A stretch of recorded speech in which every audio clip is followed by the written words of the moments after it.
Everybody, my name is James Crabtree. I'm the Executive Director of IISS Asia. On behalf of John Chipman, our Director General and Chief Executive, welcome to the 41st Fullerton Lecture, both to those of you here in the room in the Fullerton Hotel and to many hundreds of you watching online around the world this evening. And in particular, welcome this evening to our speaker, Minister Chun Sing. It's a great pleasure for us to see so many people gathered here in one place. We have 150 of you in the room, which is the largest event that the IISS has run since the beginning of the pandemic. And I take this as a good sign that Singapore's post-COVID recovery is well underway, and especially a good sign as we at the IISS begin planning for the return of our Shangri-La dialogue between June 10th and 12th next year. Let me start with a few brief moments of thanks. These events, the Fullerton Lecture series, which we at the IISS have been running for more than a decade, always take place in the Fullerton Hotel and take place with generous support from the Fullerton Hotel Group. So although he's not here in person, but is watching virtually, I wanted to thank Cavaliere Giovanni Vitarali, the general manager of the Fullerton Group, for his support in allowing these events to go ahead. Before I begin and introduce the topic, for those of you who've not been to a Fullerton lecture before, let me just briefly outline what we're going to do for the next hour. So the lecture will run for 1 hour. As you can see, we still have safe management measures in place, although we, as the speakers, are allowed to take our masks off. Minister Chan will speak for about 25 minutes, and then we will have a good period for questions, both from those of you here in the room and from those of you watching at home. If you want to raise a question during the question and answer period, just raise your hand and then stand when I call you, and somebody will scurry up to you with a microphone so that the minister can hear your question. And those of you who would like to ask questions from the online audience, please use the Q&A function in your Zoom window, and it will be magically beamed to me in the iPad sitting by my chair, and I will pick a few from the online audience as well. Please do turn your phones off or turn them to silent so we don't have any ringing in the minister's speeches. I see a number of you guiltily reaching for your pockets at the moment, so thank you very much for that. So just to frame this event this evening a little bit, we at the IISS are a global organization. We're headquartered in London. We have offices in Washington, in Berlin, in Bahrain, but we've been here in Singapore for 2 decades with an office as part of the organization, in particular of our Shangri-La Dialogue event. And so it gives us a special pleasure from time to time to host an event, in a sense, on matters that are local to us and local to all of you here in the audience. And we're particularly delighted that Minister Chan has agreed to come and deliver this lecture this evening. As all of you here know, the minister is one of the most prominent members of Singapore's 4th generation of political leaders. As well as his current portfolio as Education Minister, he recently held the position of Minister for Trade and Industry, which is a topic that we might touch on in the hour that follows. And before becoming a Member of Parliament and a Minister, he held a distinguished career in the Singapore military, including latterly as the Chief of Singapore's Army, and therefore is particularly well placed to talk on geopolitical and security matters, as he will do this evening. Needless to say, this is a complex topic at a complex moment. It's not the first time this has been addressed. Singapore's Prime Minister Lee spoke to our Shangri-La dialogue in 2019, and he predicted quite correctly that we were heading for, quote, a more divided and troubled world. But that more divided and troubled world raises particular questions for countries in Southeast Asia and smaller nations like Singapore. First, has our post-pandemic moment made this world more troubled and more divided? Second, will it be possible for countries like Singapore to maintain cordial relations with the world's major powers, principally the United States and China? And if not, then how should disagreements with those giants of the international system be managed? And finally, what effect will the emergence of new forms of international governance, for instance, the Quad or the AUKUS partnership that has dominated so many headlines over the last week, have in a region like our own, in particular for bodies like ASEAN that have traditionally been at the heart of the region's security architecture? So, Minister, you have agreed to take this topic head on with your lecture topic this evening, Singapore amid great power rivalry. And so on behalf of all of us at the IISS, all of you here gathered here in the Fullerton Hotel in Singapore, and all of you watching at home, can I invite you to the stage to give the 41st IISS Fullerton Lecture. Thank you very much.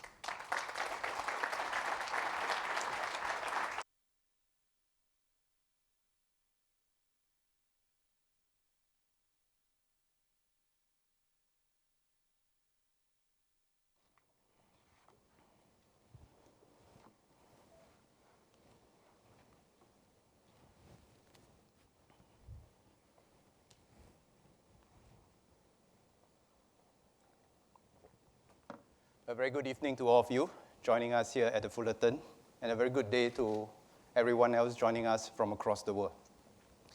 Thank you, James, for the privilege to participate in the IISS Fullerton Lecture series. Over the past decade, this has been a platform for policymakers and practitioners to discuss the global strategic issues of concern. Today, we hope to similarly generate fresh perspective that can motivate actions for a better world. Since the end of World War II, the world has benefited from a stable, rules-based global order that is inclusive, open, and deeply interconnected. Connectivity in trade, talent, and information flows have allowed countries to leverage their comparative advantages and enjoy unprecedented economic progress. Millions of lives have been uplifted and standards of living raised. This interdependence, just as importantly, has been a formula for collective peace and security. While the immediate and urgent concern on the minds of all policymakers is overcoming and recovering from COVID-19 pandemic, the most important concern in the next 2 decades must be if our countries can continue to enjoy peace and progress. Competition between major powers is inevitable. The real issue is how to ensure that it does not spiral into conflicts. War is not inevitable, but mishaps and miscalculations can happen. We must also guard against the fragmentation of the global trading system, which, if it's happened, will degrade our ability to optimize global economic production. Sustained peace and progress are not beyond us if the US and China can arrive at a new modus vivendi that will set boundaries for competition and define areas of cooperation amidst competition for the sake of the world and for themselves. But even if the US and China do not reach such a modus vivendi, the rest of the world should recognize their responsibilities and agency to play a constructive role in shaping our collective future. We should not adopt a fatalistic attitude. Realism is not fatalism. There's always some agency for third countries, even amid great power competition.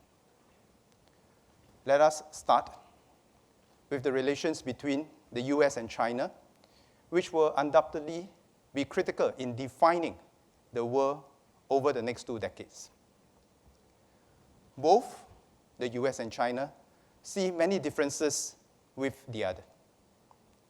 Indeed, there are many, from economic models to governance systems, from culture to history. Both are special in their own ways. China has been around for a few thousand years, having been through the peaks and troughs of history. It now sees itself achieving civilizational rejuvenation and regaining its rightful place in the League of Nations and history. It sees itself as sui generis and does not expect others to be like it. It sees its circumstances as requiring solutions with their own unique characteristics.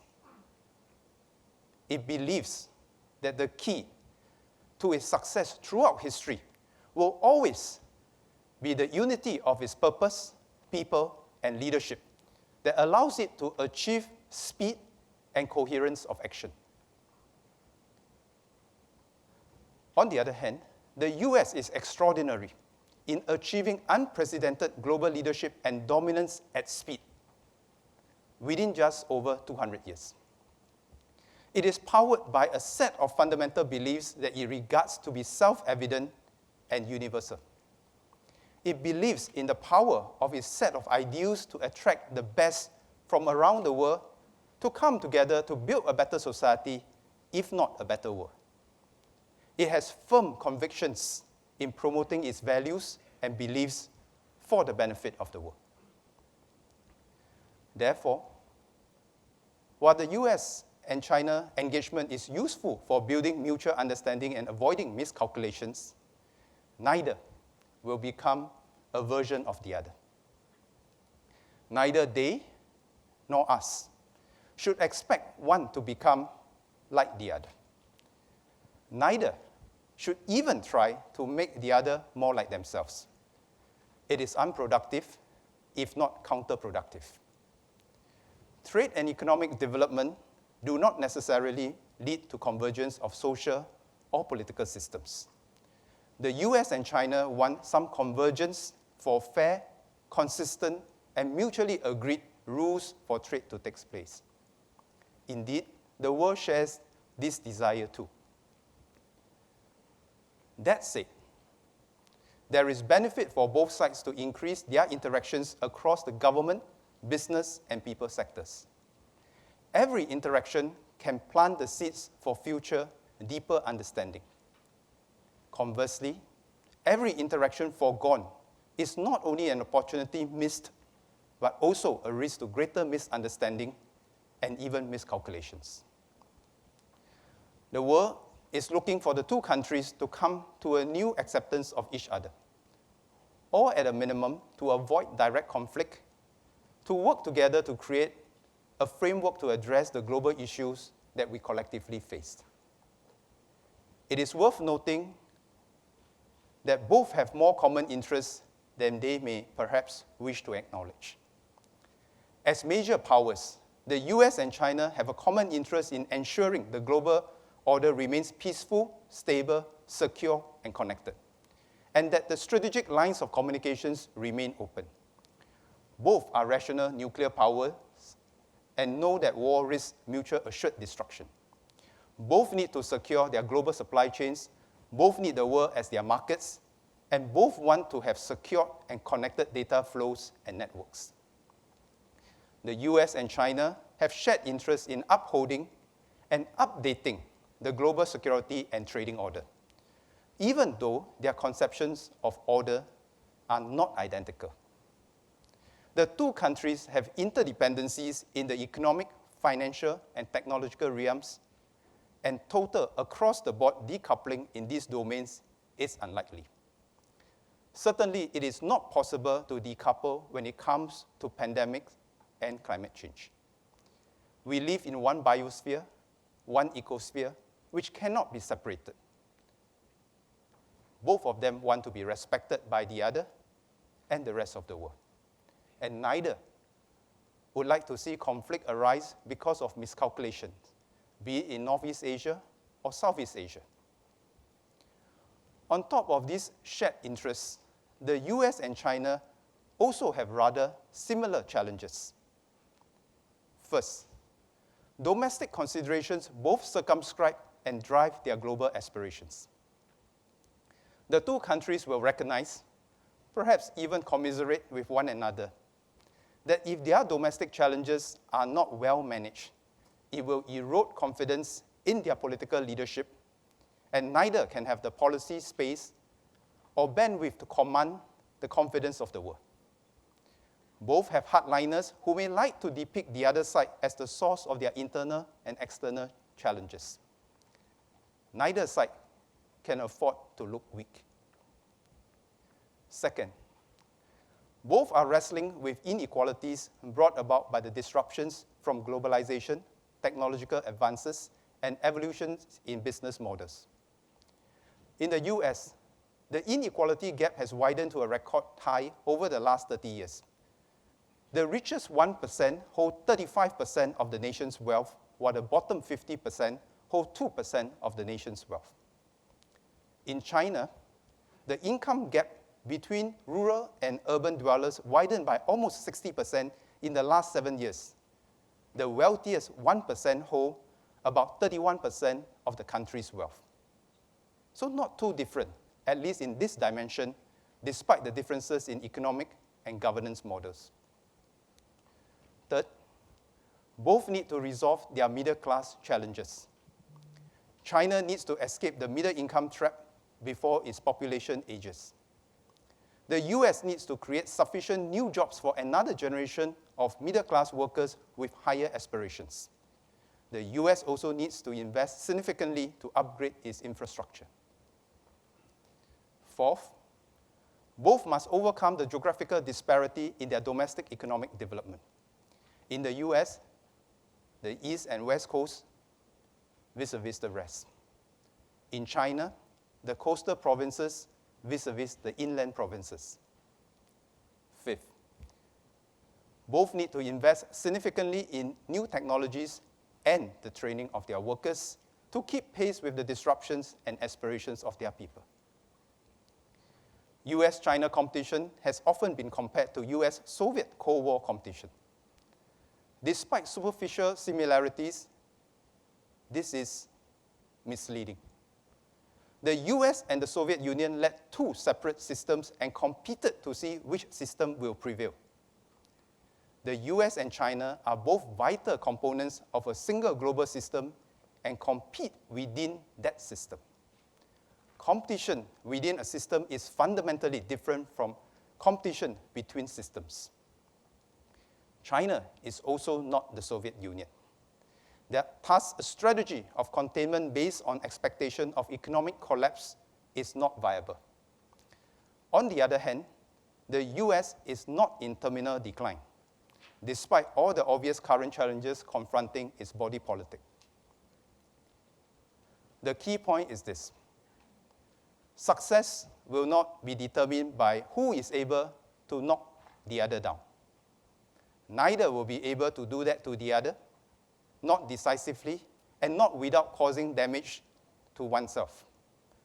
Nor should that be their primary focus. Instead, success will be determined by the one who can best manage their domestic challenges and to exercise global leadership through the power of their example rather than the example of their power. Whoever can create more and better opportunities for the world, whoever can provide leadership for a more connected world, whoever acts in enlightened self-interest to benefit the world rather than narrow self-interest to benefit only itself, will succeed through the power of their example. Global leadership is needed now more than ever to uplift the world out of the pandemic, rebuild and reorganize the disrupted global supply chains, create the assurance of access to critical supplies, including vaccines, deal with climate change, and many other pressing challenges.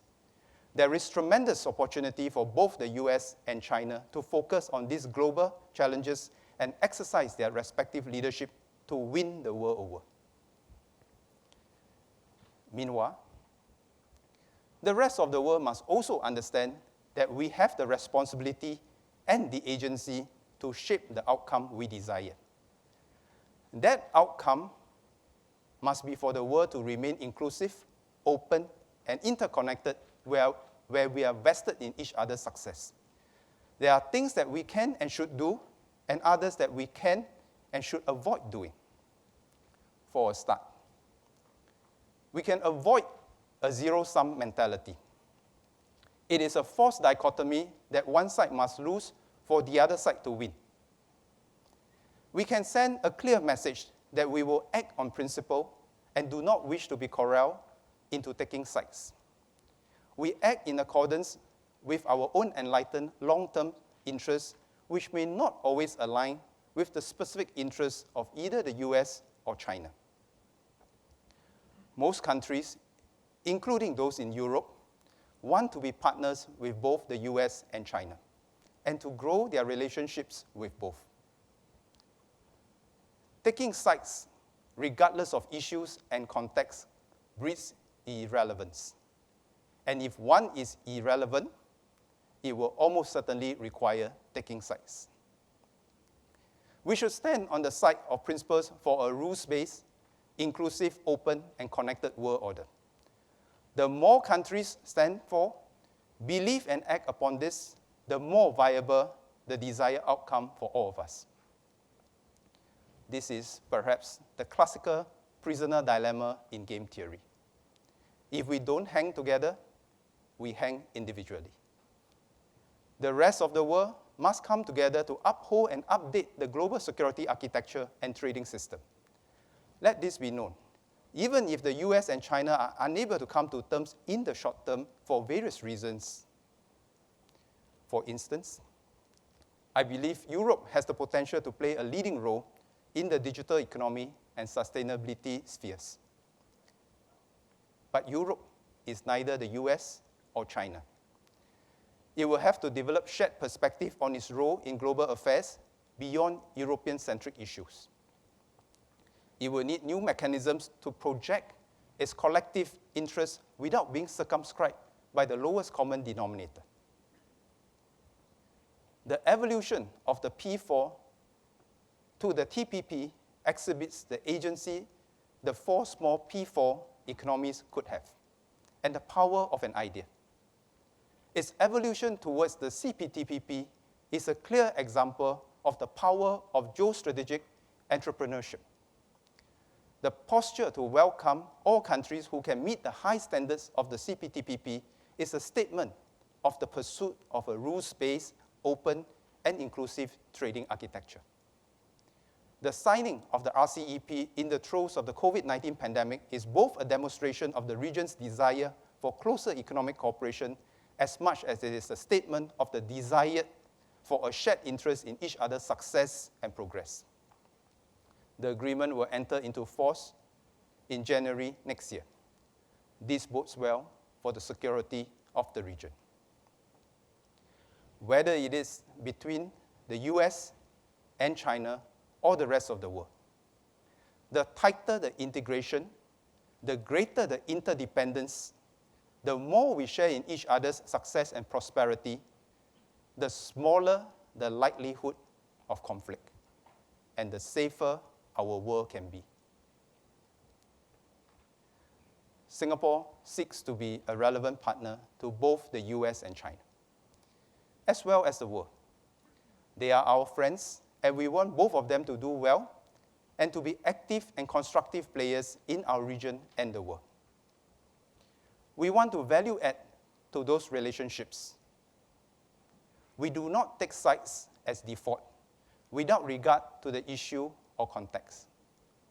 Instead, we take principled positions in our own long-term national interests to uphold the rule of law, the rule of international law in the global order so that might does not equal right. When we decide our positions on this basis, we will then be reliable, steadfast, and consistent partner that others have come to know us for and what we stand for. We support inclusive, open, rules-based, and connected global security and economic architectures because we believe these principles best support our interests to enhance Singapore's survival and success. We will work with like-minded partners to achieve this. For us, like-minded partners include countries, corporates, and international organizations who must all share in this endeavor to build a better world. Instead of being mired in existing or old debates, we should transcend our differences to fulfill the potential of a global shared agenda. This shared agenda can include the world coming together to establish the new norms for the global digital commons to drive the next lap of global growth. Therefore, Singapore is pioneering, pathfinding digital economic agreements with New Zealand, Chile, Australia, the Republic of Korea, and the United Kingdom. The world can also come together to create new and sustainable solutions for a greener world, from water to energy management and urban solutions. Since our founding, we have committed ourselves to treasure and stretch our finite resources and to leave behind a better world for future generations, possibly even before the term sustainability entered popular lexicon. The world can also come together to recover from the current pandemic and prepare for the next. We will need to pool our capabilities and capacities to focus on prevention, detection, treatment, and remediation. From the stockpiling of essentials such as medicine and equipment to the research and development of new affordable tests and drugs. There is so much that we can and need to work together. If Singapore, as a small city-state, can believe in and be committed to contribute where we can to a more secure and more sustainable world, then many more countries and corporates with greater resources and agency can do so similarly, if not more. It is said that if we want to move fast, we move alone. If we want to move far, we move together. The world aspires and must now both move fast to overcome today's challenges and move far to seize tomorrow's opportunities. To achieve both speed and distance, we need deep trust and interdependence. Deep trust to believe that we are committed to each other's success. Interdependence to manifest our shared destiny. May we work together for a new paradigm to tackle our challenges for a more integrated, open, interconnected way to uplift millions more from poverty as we have achieved in the past decade. Thank you very much.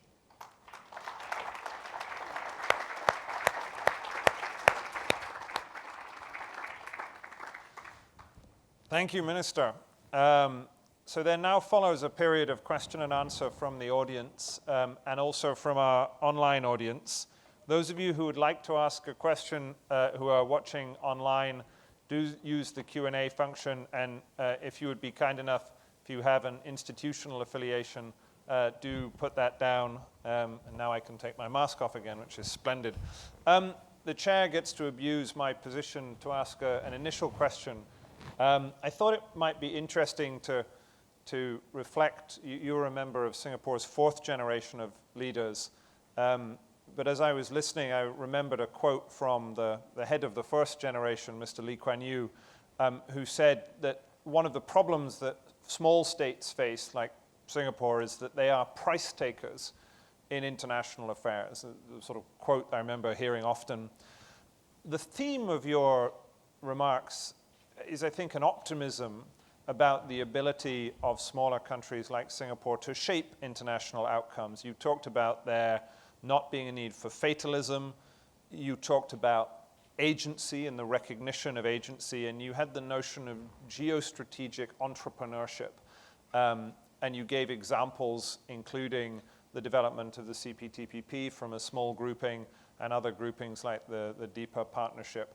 I wondered if you might reflect a little bit on whether there's a tension between those two statements about price-taking and geopolitical entrepreneurship, and what is it about the current moment that gives you a sense of optimism that smaller states are the masters of their own destiny, as opposed to, in a sense, having to cope with the superpowers fighting with one another. So,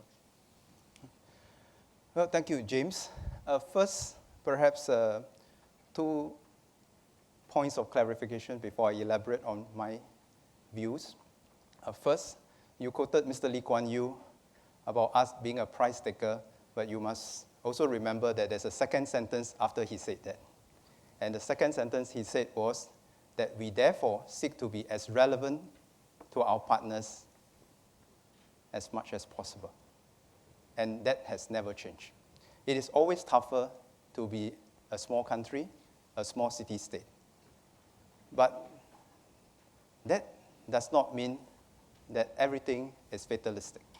It just means that we have to try harder to be relevant to our partners. And I'll come back to that in a while. The second point of clarification is this. We would like to think that we are neither optimistic nor pessimistic. We are just realistic. We are realistic about what the challenges are and where the opportunities may be. So we would like to see ourselves neither as optimists nor pessimists, but perhaps as realists. And let me then deal with the larger issue of how do we create relevance. To create relevance for a small city-state with our partners is never the easiest task. But there are a few prerequisites, if you like. First, you need good ideas. But good ideas in itself may be necessary but insufficient. Second, if we want others to take us seriously, if we want others to take our ideas seriously, then the fundamental must be that Singapore must be successful. We can have the best ideas in the world, but if Singapore is not successful, no one will take us seriously. And for Singapore to be successful, without a natural hinterland, without the natural resources that many other bigger countries have, then we have to leverage on our own competitive and comparative advantages. And these are what I call man-made advantages. First, the unity of our people and the coherence of our leadership. Second, the ability to think long-term and the ability to execute long-term, for the long-term, so that people know that they can trust us, people know that they can depend on us. So these are fundamentals to how Singapore must continue to position ourselves. And you raise a very interesting point. Can Singapore be a master of our own destiny? In the history of mankind, history has never been kind to small states, and certainly never been kind to small city-states without a natural hinterland. But at this juncture in history, we have an opportunity. Because we have an opportunity to transcend the tyranny of geography and resource limitations. And that transformation comes from connectivity. Connectivity of trade, connectivity of talent, ideas, technology, regulatory systems, and so forth. If Singapore can connect ourselves to the world and see the world as our hinterland and see the world as our oyster for all the opportunities that we want to create for the next generation, then Singapore has as good a chance as any time in history to defy the odds of history for us to not only remain successful, but to continuously build on this success to achieve greater heights for the next generation. So in that sense, if we seize the opportunities carefully, work hard at it, we will be able to defy the odds of history. But having said that, we are under no illusion that this is a tall task. This is a tall order. It's a difficult task, it's a tall order. But I think we have the gumption that we will want to give it our best shot. Thank you. Let me move to some questions from the audience. So I saw Simon Chesterman, the Dean of NUS Law School, if someone could provide Simon with a microphone. And then I saw a question at the back. Let's do that. So Simon, you first. We'll take questions one by one. So Simon, please go ahead. Minister Simon Chesterman from NUS, thank you for your remarks. And coming from the law school, I'm particularly pleased you're emphasizing education and the rule of law. I also had a question echoing James's perhaps about the relationship between the first and the second half of your remarks, because the first half really sounded like a speech predicated on the G2 model, that the world will be run by two superpowers and there'll be some sort of tension. And I wondered how valid that is, given the experience of the last 5 years in particular, with not just President Trump, but Trumpism, that phenomenon we've seen in the United States turning inward, the current inward turn also of China, whose response to the pandemic today seems conditioned not only on its desire to maintain zero COVID, but also arguably to maintain a certain degree of political isolation that is at odds with where it would have been, say, 5 years ago, where I think your remarks would have been taken as a fairly natural assessment of where the world was going. So that's the first question is it perhaps a G0 model rather than a G2 model? And that links with my second question, which is how Singapore establishes, as you said, its relevance in this era, where much of its relevance in the past came not just from the talent and the effort of the population, but also geography, where its position as a trading hub obviously was central to its history, and how you think that might change and challenge the desire for relevance in a future where the Northwest Passage opens up with different shipping routes, where 3D printing means that physical trade becomes less important, and horribly, the metaverse perhaps leads our physical engagements to be slightly less relevant. So the two questions, the G0 as opposed to G2, and how Singapore establishes its relevance in this new era. Thank you. Thank you, Simon, for the questions. In the space of geopolitics, I think we should look beyond personalities. Of course, personalities matters, but we need to understand the deeper underlying forces that propel certain personalities to the forefront of leadership in their respective countries. But what is most important is to understand those underlying forces that are shaping the respective countries' policy space and foreign policy actions. Have no doubt that in the next 20 years, whatever the US and China do or not do will impact the world. Having said that, it doesn't mean that the rest of the world have no responsibility or role to play. If we take a step back, the combined GDP of the US and China is about a third, depending on which measure you take it. But that means that there's the other 2/3 of the global GDP, and they must understand, and we must understand, that we have some responsibility and agency to uphold and update the global trading system. And that also includes upholding and updating the global security order. I would not agree that the US or China are necessarily turning inwards in the way that you describe it. At any moment in time, both in the US and China, there will be forces that contest between wanting to connect more with the world and seeking to perhaps erect more barriers to protect the people and the companies who may have not benefited as much from globalization. This tension will always be there in both the US and China. But I don't think it will be a correct characterization for us to say that the US or the Chinese are turning inwards. Perhaps in some aspects, you may interpret it as they being a bit more cautious in connecting with the rest of the world, but to say that they are therefore turning inwards may be over-characterizing it. I think if we look at the US, today the US still have substantial investment in this part of the world. They are the largest investor. The stock of investment here is substantial. They have substantial economic interests in this part of the world, and to continue to grow the economic relationships in this part of the world.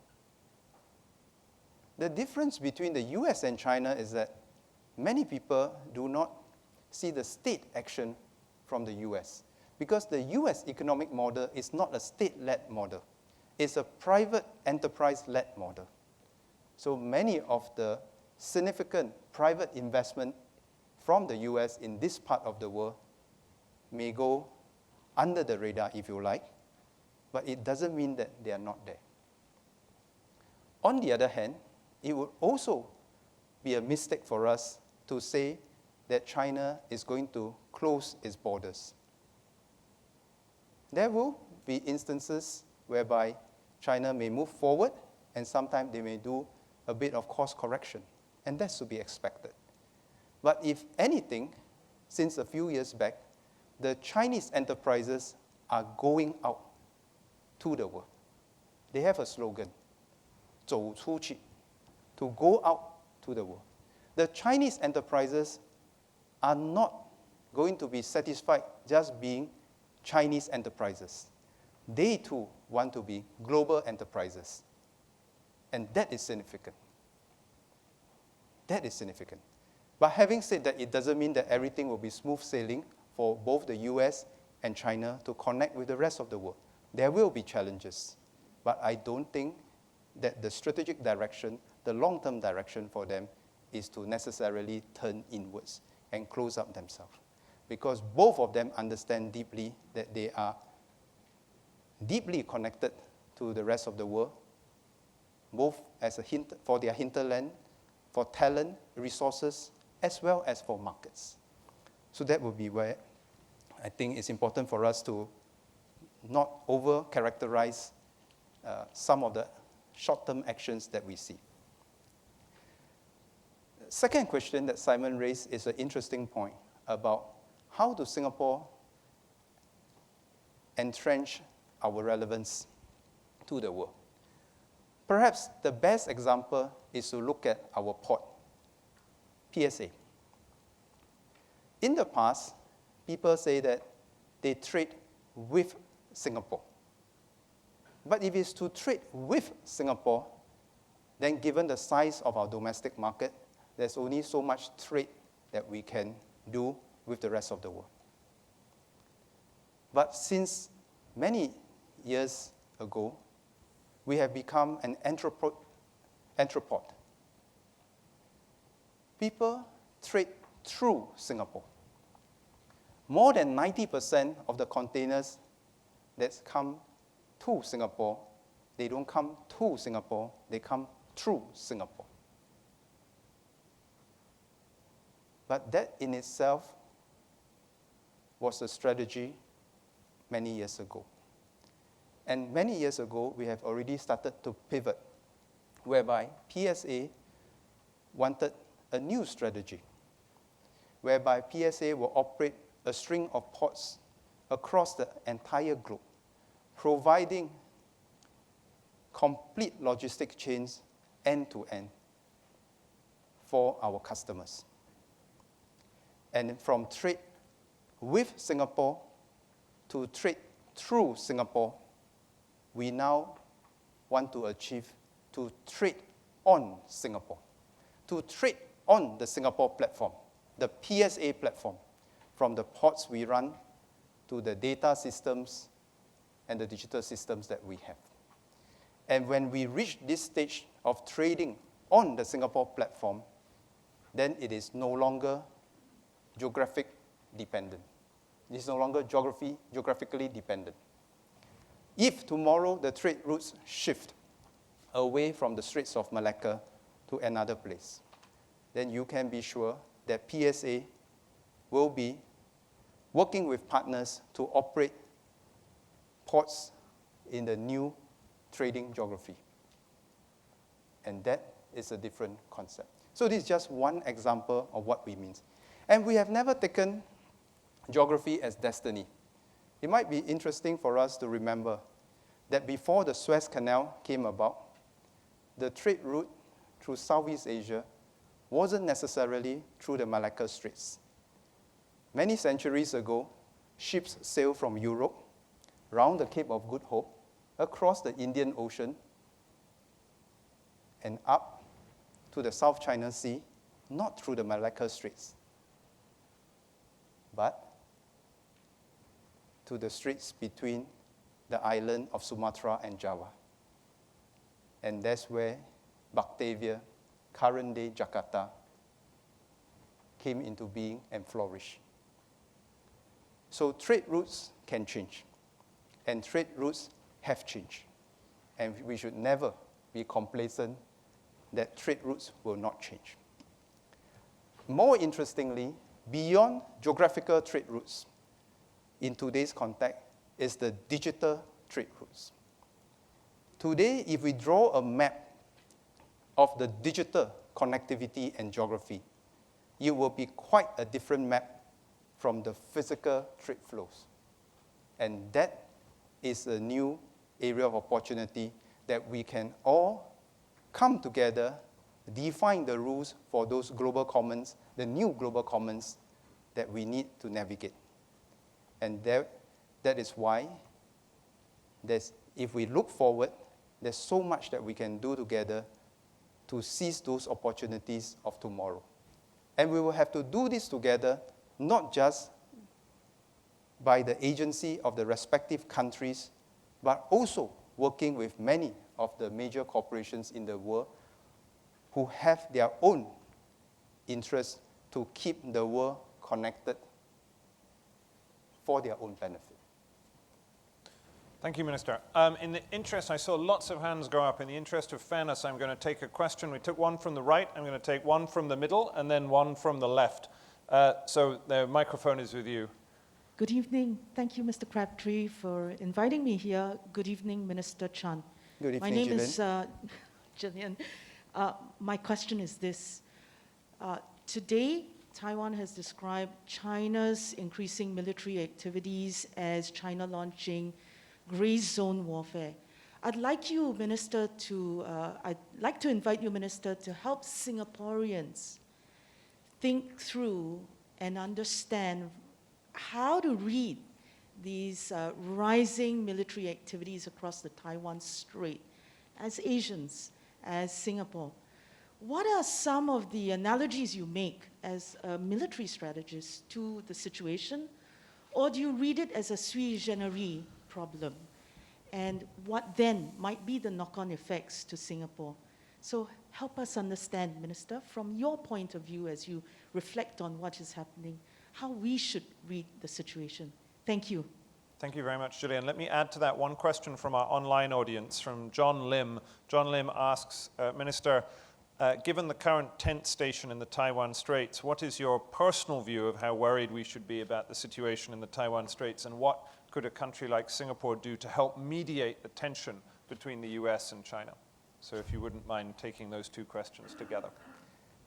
First, to John's question, I'm always cautious to use the word mediate. I think Singapore, we are very aware of what we can do and what is beyond us. That's being realistic. Okay, let's start from the issue that Gillian raised about Taiwan. Taiwan independence is a bright red line for China. Make no mistake about that. No Chinese leader will be able to go down in history to have seen to be having lost Taiwan. On the other hand, it doesn't mean that China will want to use force to retake Taiwan, unless its hand is forced. So if everyone make no mistake, no miscalculation, then I think we will greatly minimize the chances of conflict on across the Taiwanese Straits.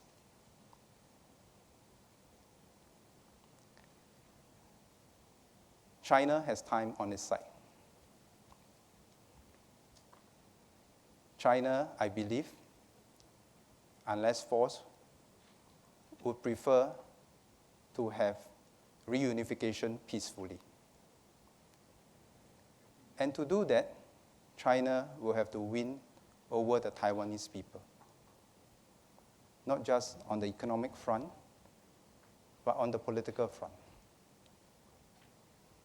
But if no one miscalculates, then I think both sides will have time to work things out. And perhaps, as Deng Xiaoping used to say, some issues we will need to leave it to the next generation with greater wisdom to manage. But we should not do anything that will precipitate miscalculations unnecessarily.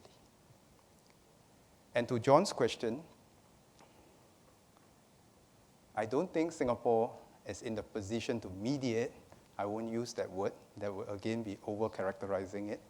But to the extent that we can be helpful in helping various parties to understand each other, perspectives and bottom lines, I think we will do that. You have seen Singapore, to the extent that we can, when requested, we will facilitate meetings between President Xi and Mr. Ma Ying-jeou.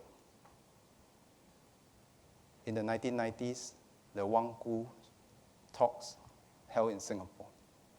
To the extent that we can, we will also share our perspective with China, the US counterparts.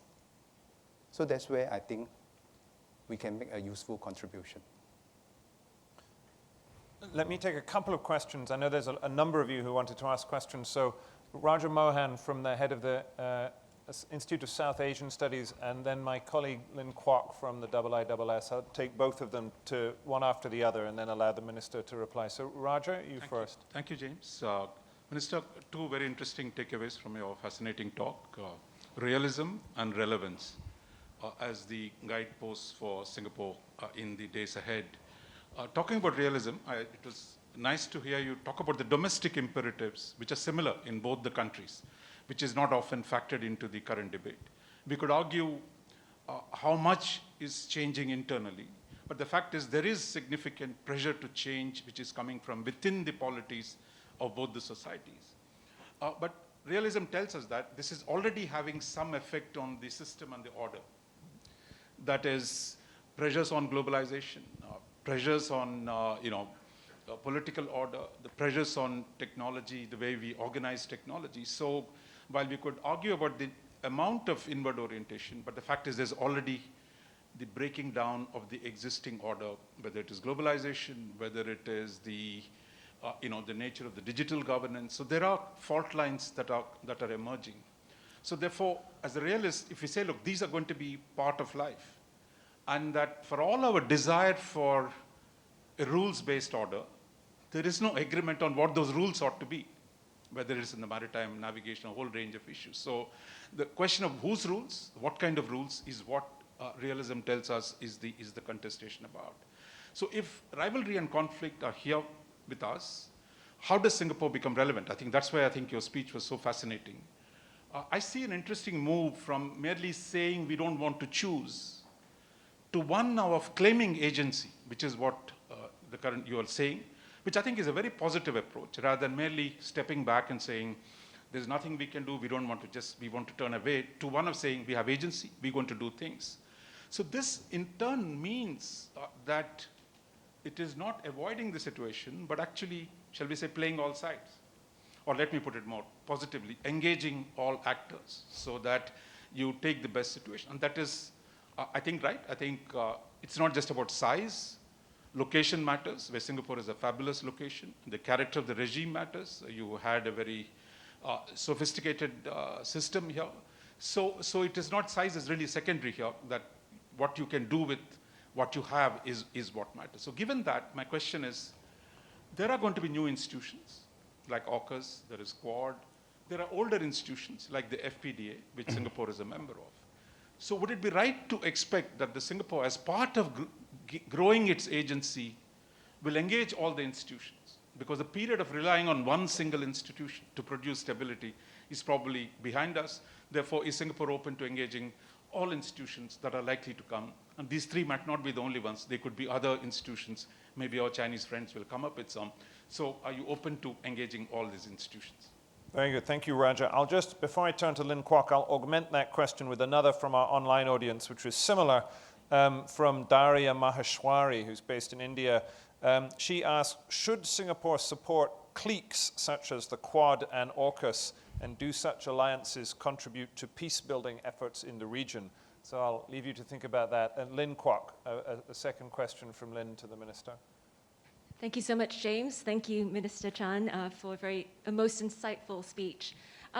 What was the most striking thing to me about your speech, Minister, was how it went beyond the usual talk about not wanting to choose sides between the United States and China, which has been the focus of most, or if not all, recent major policy statements from Singapore, including PM Lee's keynote address before at the Shangri-La Dialogue in 2019, as well as his Foreign Affairs article in August last year, to really talking about, how Singapore should stand on the side of principles. I think those were your words. How Singapore should stand on the side of principles for a rules-based, inclusive, open, and connected world order. So, given that, should we expect this movement away from, not wanting to choose sides towards taking a more proactive stance in terms of wanting to support principles? And if so, can we expect to see more action or more statement on Singapore's part supporting the tribunal ruling in the South China Sea in 2016, for instance? Singapore has not actually made a statement endorsing that ruling. It says it's not a claimant state in the South China Sea. However, claimant as well as non-claimant states, Japan, the United States, Australia, the UK, Japan, France, as well as most recently even New Zealand, have issued statements rejecting expansive Chinese claims in the South China Sea, as well as endorsing the merits of the tribunal decision. Will Singapore, in support of a principled stance, do the same? Thank you. Very good. So two questions. One about working with new bodies, AUKUS and the Quad, and what you think of those. And then, are we reading your remarks correctly this evening that you're suggesting a more expansive role away from simply wanting to choose to a more principle-based approach? Thank you, Raja and Lynn, for your two questions. I'll take them together. First, the easy part for that easy answer to Raja's question is, for us to be a credible partner, we will have to work with all parties. And just perhaps to give an example, that's how Professor Tommy Koh, one of our distinguished diplomats, brought different parties together to discuss and formulate the rules that has now come to be known as UNCLOS, the UN Convention for the Law of the Seas. Why is it that Professor Tommy Koh and the Singapore team, why were they able to bring different parties together? I think if we reflect upon this, we draw a few lessons. Number one, I don't think Singapore is seen as taking sides. Because if we are seen to be taking sides, we would have no credibility to bring different parties together. That people will suspect that we have an a priori agenda. But people generally see us as an honest broker. That while we may not have vested interest in a specific issue, we have vested interest in the principles behind how that issue is resolved. And that has been our consistent approach. So, in order to bring different parties together, for us to be relevant, in your words, we need to have a deep understanding of the interests of the various parties involved. And this has been a consistent way which we apply ourselves to all international forums, all multilateral forums, where we try to bring people with diverse interests together. I myself have had the privilege to chair the RCEP. I took over the chairmanship when Singapore was chair of ASEAN a couple of years back. Took over the reins, the baton from Mr. Lim Heng Kiang. And one of the things that struck me when I talked to all the parties in the RCEP, participating countries, is this sense of trust that they must have in the chairmanship. to be a neutral body, to listen carefully to their diverse interests and find creative ways to bridge differences. And this is something that we believe we can and must continue to contribute to the world. And this is not a function of the size of a country. It is a function of our reputation and the consistency which we approach an issue. And that's how we have to earn our spur. But this is also not something that we take for granted. It is something that we have to earn in each and every generation. That is how we approach this issue. Are we going to talk to different parties? And we have a very simple principle. Yes, we have to talk to every stakeholder that's involved in the security of this region and beyond. And our approach is that so long as a party comes to the table with an attitude of promoting an open, inclusive, and connected architecture, then we will certainly work with all parties involved because we share that higher order interest to work together. And that principle will not change. On Lin's question, actually, to say that we do not take sides by default, but we consider each issue carefully, and we take principled positions. Now, that is a consistency that I think we have seen throughout our short history as an independent country. And we need to do that in order to maintain our credibility. For a small country to earn our credibility is a hard task. It's a hard task. We have no illusions about that. But if we are consistent, we are principled, we are trusted, I think it makes the job that much easier. And so we'll continue to go on that trajectory, to make ourselves relevant, and we constantly seek to value add to the relationships that we have with the US, with China, and with the rest of the world. And this will always be the way that we will progress our relationships with all of them. Now, Minister, with your forbearance, I'm going to go a few minutes over time and take two more questions. We had a number of hands, so I'm not going to get to everyone.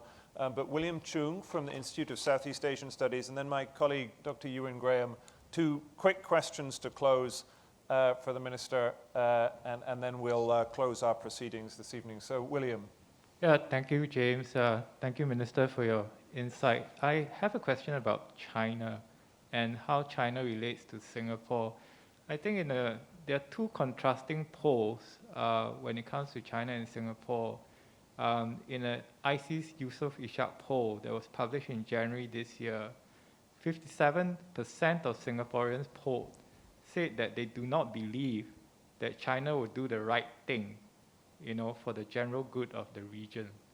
But in a more recent poll by Pew Research, Singapore was actually the outlier. About 70% of Singaporeans polled had favorable views of China, and 70% was way above the other 16 economies that were polled.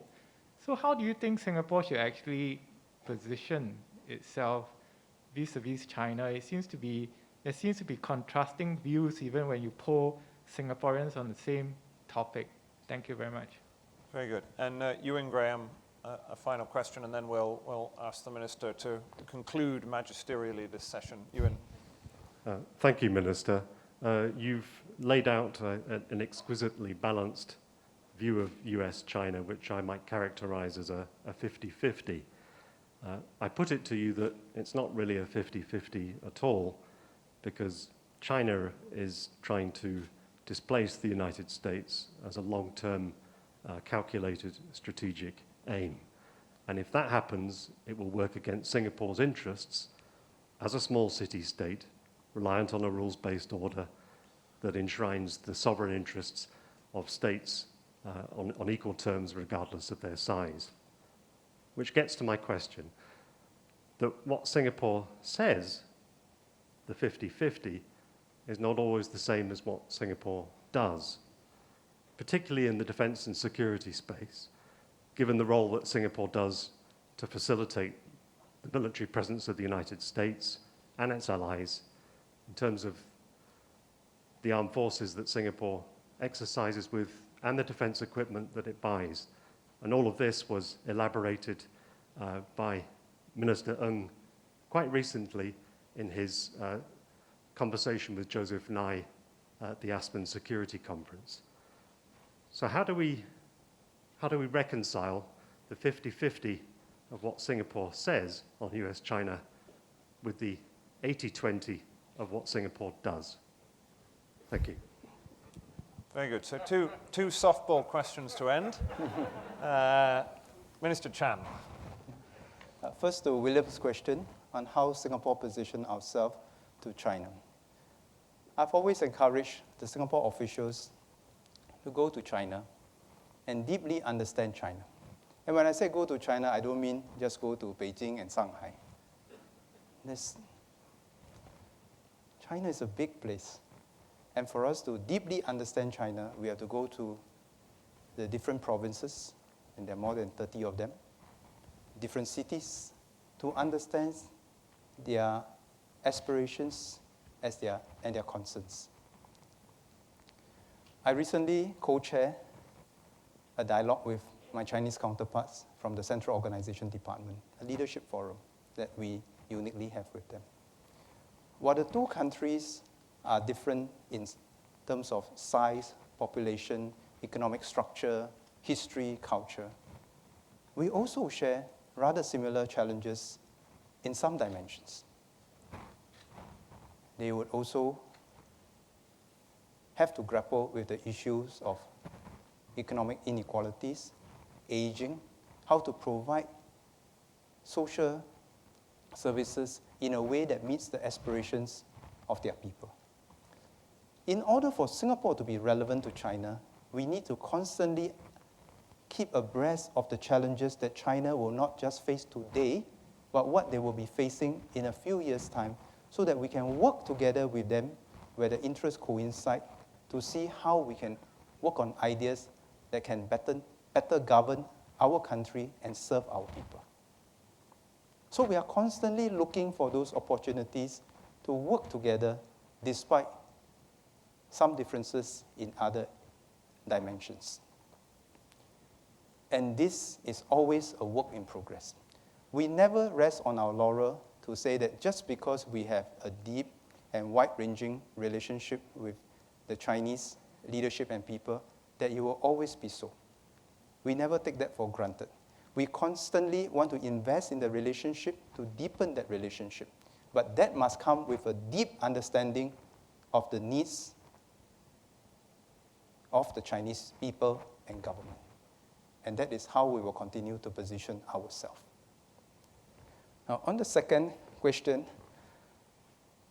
I would generally not to use the word whether is it 80-20, 50-50, because if we use that to characterize a relationship, then it seems to suggest that in everything we do, we are trying to balance one versus the other. And in the realm of geopolitics, some people will call that hedging, some people will call that balancing. But that's not really how we would characterize what we are doing. As I've mentioned in my speech, we do not take positions as default. We take principled. We do not take sides as default. We take principled positions, and we consider each and every issue deeply on where we will go on the side of principles. And there are many dimensions in our relationship with both the US and China. And it would not be right to expect that in every dimension we have this, in your words, a 50-50 split. And there is also no way for us to characterize it as a 50-50 split. We have very strong economic partnership with both the US and China, and we will continue to build on that. Whether is it 50-50, it depends on what you consider as the 50 and how you're going to calculate. And all the economists in this hall will know that there's no way that you can balance it as 50-50. This is not a fund management approach where I put 50% of my money on the Chinese market and 50% on the US market. That's not the way I think we characterize the relationship, and we should not over-characterize it just on one dimension.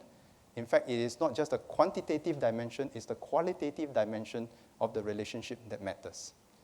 On the other hand, even on the security side, we welcome partnerships with the US and China that can make a positive contribution to the peace and security of this region. Yes, we have very strong defense ties with the US, but we have also military interactions with the Chinese over the years. I recall even prior to me being the Chief of Army, I participated in the first bilateral army-to-army exercise with the Chinese, exercise cooperation. So for us, the basic principle is this. We will work with all parties that can make a positive contribution to the regional security. It's not a binary option, and I would suggest that it would not be helpful for us to look at the issue from a binary perspective. And I think that's how most countries, if not all countries in the world, would also want to approach the issue, where we avoid this false dichotomy of a binary choice. So we'll continue to deepen and broaden our relationship with both the US and China. And we will always constantly invest time, resources to make sure that we deeply understand the US and China and the rest of the world in order for us to make a valued contribution. Without that deep understanding of our partners' fears, concerns, and aspirations, we will be unable to make a positive contribution or to be an honest broker in many of these multilateral or bilateral dealings. So that's how we will continue to approach the issue. Minister Chan, thank you. That's an excellent note on which to end. I want to thank the Minister for a thought-provoking and carefully argued speech. As my colleague Lynn Kok and Raja Mohan both said, I think you can see in that a sense of development in Singapore's thinking, not the cliche of not simply wanting to choose, but a real argument about the kind of foreign policy that Singapore will seek to follow in the new era. This draws our proceedings this evening to a close. So for those of you watching online, thank you very much. We look forward to welcoming you to watch further IISS events here in Singapore and also elsewhere around the world, including next weekend, the IISS Manama Dialogue, the premier security gathering of the Middle East. But thank you very much for joining us this evening. For those of you in the room, I'd invite you to stay in your seats while Minister Chan and I leave the stage. We also have to have a photograph. But before I do that, I'd invite you to give our guest speaker a loud round of applause for his speech this evening.